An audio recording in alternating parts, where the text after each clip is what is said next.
चंद मुट्ठी भर आक्रांता आकर के भारत को पददलित करने का दुस्साहस नहीं कर पाते। भारत के वीर योद्धाओं ने रौंद डालते।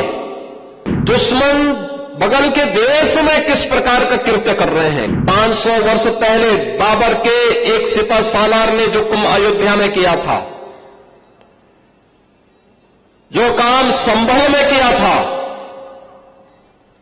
और जो काम आज बांग्लादेश के अंदर हो रहा है, तीनों की प्रकृति, तीनों का डीएनए एक जैसा है।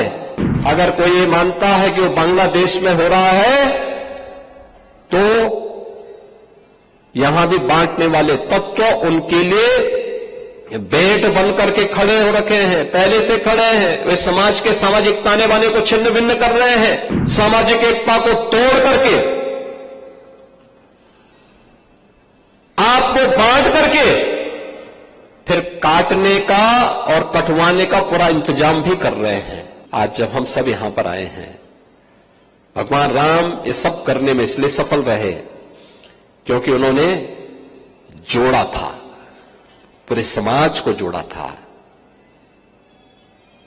सबको जोड़ा था। ये जोड़ने के कार्य को अगर हमने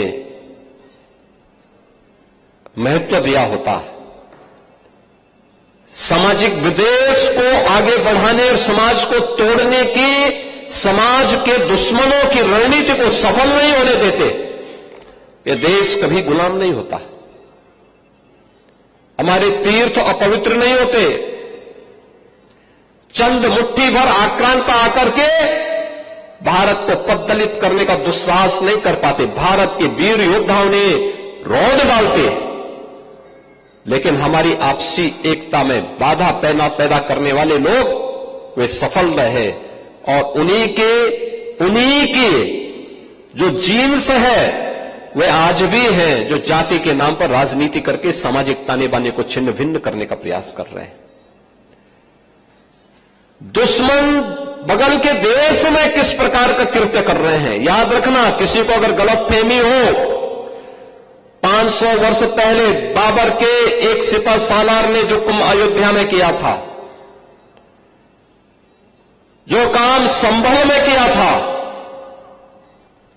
और जो काम आज बांग्लादेश के अंदर हो रहा है, तीनों की प्रकृति, तीनों का डीएनए एक जैसा है। गलतफहमी में मत रहना।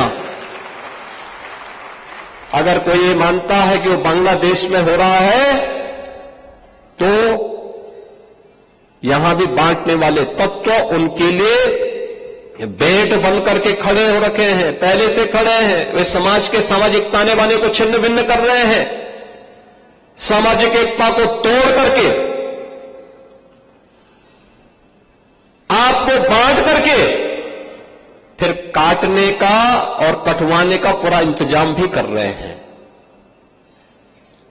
ये बांटने वाले लोग, बहुत सारे लोग तो ऐसे हैं जिन्होंने दुनिया के तमाम देशों में प्रॉपर्टी खरीद करके रखी हुई है। जहां संकट आएगा वहां भाग जाएंगे, मरने वाले मरते रहेंगे।